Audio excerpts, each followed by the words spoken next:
বাংলাদেশের প্রধানমন্ত্রী জনাব তারেক রহমান নামাজ আদায় করে বাংলাদেশের বিরোধী দলের নেতা ডাক্তার শফিকুর রহমানের নেতৃত্বে সকল সংসদেরা নামাজ আদায় করে সংসদটা যেন মনে হয় এখন বাংলাদেশের বাইতুল মোকাররমের মতো হয়ে গেছে। নামাজের সময় হলে সংসদের মধ্যে সকল সংসদেরা যায় নামাজ পড়তেছে। বাংলা একটা প্রভাত আছে, গাছ ভালো তার ফল ভালো তার, বীজ ভালো তার ফসল ভালো তার, উস্তাদ ভালো তার ছাত্র ভালো তার, মা বাবা ভালো তার সন্তান ভালো তার, সরকার যেই দেশে ভালো সেই দেশের বাংলাদেশের প্রধানমন্ত্রী জনাব তারেক রহমান এবং বাংলাদেশের বিরোধী দলের নেতা ডাক্তার শফিকুর রহমান সংসদের মধ্যে দীর্ঘ সময় একজন আরেকজনকে কিন্তু ধরতেছে, ছাড় নাই, কিন্তু সংসদের মধ্যে তাদের একজন আরেকজনের কুশল বিনিময় নেট দুনিয়ায় ভাইরাল। বাংলাদেশের এমন একটা সুন্দর পরিবেশ দেখার জন্য মানুষ অপেক্ষা ছিলেন।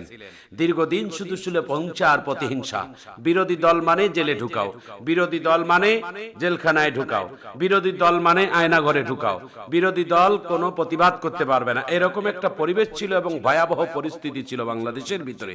কিন্তু আলহামদুলিল্লাহ রব্বিল আলামিন সংসদের মধ্যে বিরোধী দলের নেতারা, সরকারি দলের কোন নেতারা, সরকারি দলের সংসদেরা, সরকারি দলের পক্ষরা যদি কোনো প্রকার যদি কোনো সিদ্ধান্ত ভুল করে সংসদে ভিতরে বিরোধী দলের নেতারা সেটাকে সংশোধন করে দেয় এবং ধরিয়ে দেয়, দেখিয়ে দেয়। এটাই হচ্ছে সংসদের কাজ। কিন্তু এই বাংলাদেশের একটা সংসদের মধ্যে আমরা সেটা দেখতে পারতেছি আলহামদুলিল্লাহ।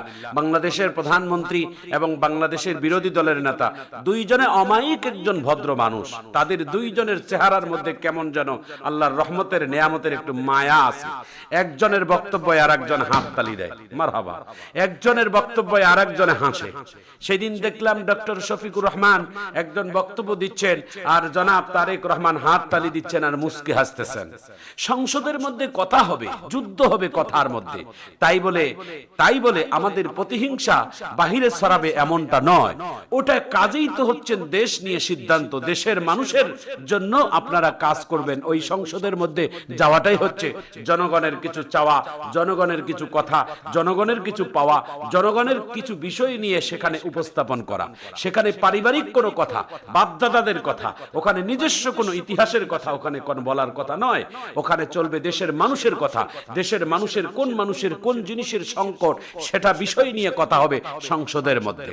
প্রিয় বন্ধুরা আমার, সংসদের মধ্যে মাননীয় প্রধানমন্ত্রী জনাব তারেক রহমান এবং মাননীয় বিরোধী দলের নেতা ডক্টর শফিকুর রহমান যখন এগিয়ে গেলেন, যখন ডক্টর শফিকুর রহমান মাননীয় প্রধানমন্ত্রীর কাছে এগিয়ে গেলেন, তো প্রধানমন্ত্রী কত অমায়িক সুন্দর, তিনিও চেয়ার ছেড়ে দিয়ে মুরব্বীকে কাছে নেওয়ার জন্য তিনিও আসলেন। গোটা সংসদের মধ্যে একটা মনোরম পরিবেশ হয়ে গেছে আলহামদুলিল্লাহ। আমাদের বাংলাদেশের নামে একটা ছোট্ট দেশ, যে দেশটা আমরা হাঁটি হাঁটি পা পা করে ধীরে ধীরে এগিয়ে যাচ্ছি, এই দেশের প্রধানমন্ত্রীর সরকারি দল এবং বিরোধী দলের এই নেতার এই কুশল বিনিময় দেখে গোটা পৃথিবীর সংসদের যারা পরিচালনা আছো তোমরা দেখতে পারেন যে, আপনারা দেখতে পারেন যে আমাদের দেশের বিরোধী দল এবং সরকারি দলের নেতা কর্মীরা কিরকম সুন্দর মনোরম পরিবেশ নিয়ে রাষ্ট্র পরিচালনার জন্য তারা চিন্তা করতেছে। প্রিয় বন্ধুরা আমার, ভালোবাসা দিয়ে মানুষকে জয় করা যায়, হিংসা দিয়ে কখনো জয় করা যায় না। ভালোবাসায় মানুষকে জয় করা যায়।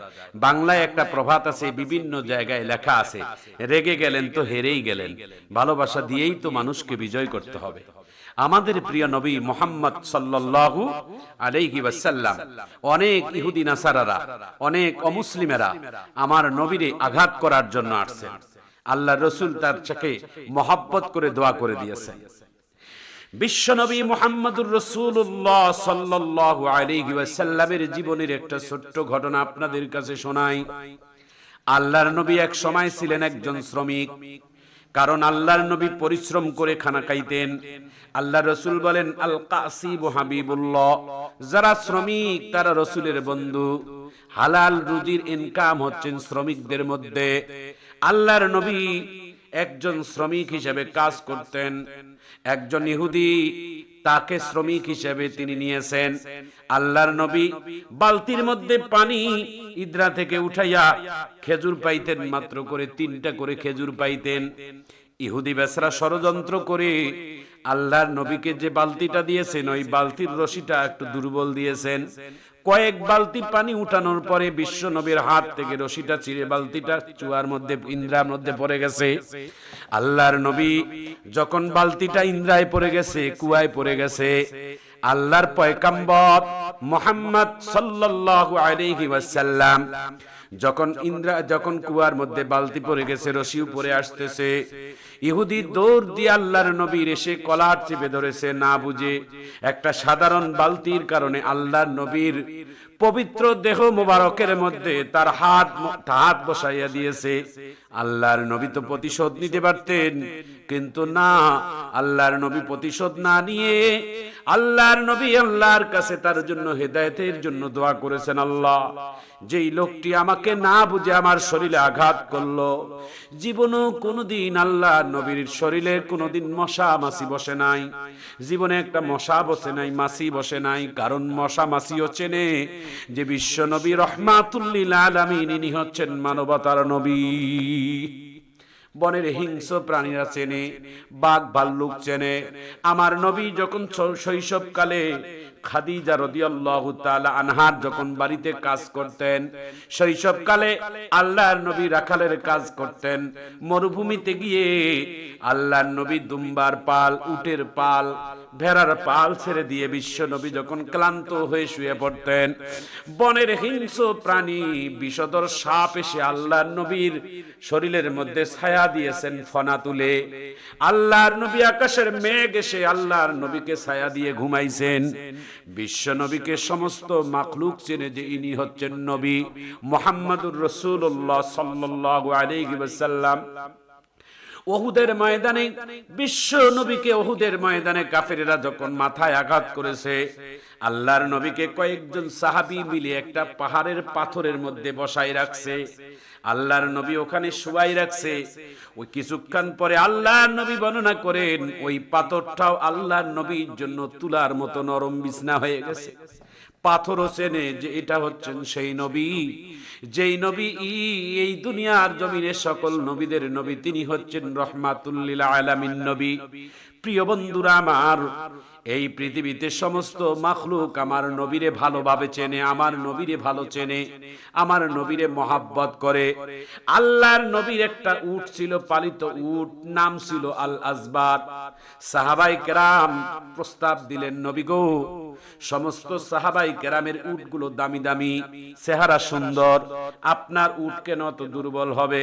আপনি অনুমতি দিলে আপনার উটটা বাতিল করে দিয়ে আপনার জন্য একটা সুন্দর উট একটা আপনাকে হাদিয়া হিসেবে দেব। আল্লাহর নবী ডাক দিয়ে বলেন, সাহাবীরে, তোমরা এখনো হাদিয়া দেও নাই, আর আমিও গ্রহণ করি নাই। এটা শোনার পরে দেখো আমার উটের চোখ থেকে চোখের পানি পড়তেছে। আল্লাহর নবী কি শুধু মানুষ চেনে নাই, আল্লাহর নবীকে বনের হিংস্র প্রাণীরাও চিনত। নবীজি মুহাম্মদ সাল্লাল্লাহু আলাইহি ওয়াসাল্লাম উটের পানি, চোখের পানি মুছে দিয়ে বলেন, সাহাবীরা রে, তোমরা আমার এই উটটাকে দুর্বল মনে করিও না। আমি বিশ্ব নবী যখন এই উটের পিঠে চড়ি, পৃথিবীর সব থেকে শক্তিশালী উট হয়ে যায় আমার উট। প্রিয় বন্ধুরা আমার, প্রিয় ভাইরা আমার, রহমাতুল লিল আলামিনের বুকের মধ্যে শুধুই ছিল ভালোবাসা। ইহুদি নাসারারা কত অত্যাচার করেছেন আল্লাহর নবীকে, পথের মধ্যে কাঁটা বিছাই দিতেন আল্লাহর নবীকে। আল্লাহর নবী যখন কাঁটা যখন শরীরের মধ্যে, পায়ের মধ্যে লাগে, ইহুদিরা হাসে, আর আল্লাহর নবী তার জন্য হেদায়েতের জন্য দোয়া করে। বিশ্ব নবী রহমাতুল লিল আলামিন যখন একদিন দেখলো রাস্তায় কাঁটা বিছা নাই, বিশ্ব নবী জানে যেই লোকটা রাস্তায় কাঁটা বিছায়, এই লোকটা আজকে নিশ্চয়ই কোনো অসুস্থ হয়ে বিছনায় পড়ে আছে, আমি একটু খোঁজার জন্য যাই। আল্লাহর নবী তার মাথার শিয়রে যাইয়া বিশ্ব নবীর রহমতের হাত যখন ওই ইহুদির মাথার মধ্যে হাত দিয়েছে, সঙ্গে চোখের পানি দরদর করে পড়তেছে। হায় রে, যেই মানুষটার পথের রাস্তার মধ্যে আমি কাঁটা বিছাই, আর সেই মানুষটা আমার অসুস্থর মধ্যে এসে পাশে দাঁড়িয়ে আমার খোঁজ নেয়। সঙ্গে সঙ্গেই ভালোবাসার প্রমাণ করে দেখার পরে আল্লাহর নবীর কালেমা হাত ধরে কালেমা পড়ে মুসলমান হয়েছেন। এটার নাম হলো ইসলাম। ইন্নাদ-দীনা ইনদাল্লাহিল ইসলাম। ইসলাম এমন একটি শান্তির নাম, ইসলাম এমন একটি ধর্মের নাম যেই ধর্ম মানুষকে ভালোবাসা শেখায়, মানুষের মহব্বত শেখায়। বাংলাদেশের প্রধানমন্ত্রী জনাব তারেক রহমান এবং বাংলাদেশের বিরোধী দলের নেতা ডক্টর শফিকুর রহমান সংসদের কার্যক্রম শেষ করার পর একজন আরেকজন সিট থেকে উঠে কুশল বিনিময় করে। গোটা সংসদ সদস্যটা যেন অবাক হয়ে গেছে। সংসদের মধ্যে কিন্তু কেউ কাউকে ছাড় দেয় না। সরকারি দল যদি কোনো অন্যায় করে বিরোধী দল তখন প্রতিবাদ করে, বিরোধী দল যখন অন্যায় করে সরকারি দল ধরে, কিন্তু সংসদের মধ্যে এমন কিছু ছাড় দেওয়া হয় না। কিন্তু দিন শেষে তারা সবাই মিলে কাঁধে কাঁধ মিলে নামাজের সময় যেয়ে নামাজ আদায় করে। বাংলাদেশের প্রধানমন্ত্রী জনাব তারেক রহমান নামাজ আদায় করে। বাংলাদেশের বিরোধী দলের নেতা ডাক্তার শফিকুর রহমানের নেতৃত্বে সকল সংসদেরা নামাজ আদায় করে। সংসদটা যেন মনে হয় এখন বাংলাদেশের বাইতুল মুকাররমের মতো হয়ে গেছে। নামাজের সময় হলে সংসদের মধ্যে সকল সংসদেরা যায় নামাজ পড়তেছে।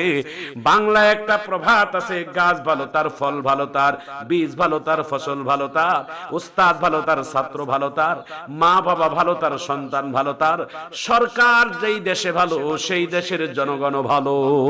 বাংলাদেশের সরকার জনাব তারেক রহমান, আমরা কোন ভাষায় আপনাকে অভিনন্দন জানাবো জানি না। এগিয়ে যান, বাংলাদেশের মানুষের দোয়া আপনার সাথে আছে।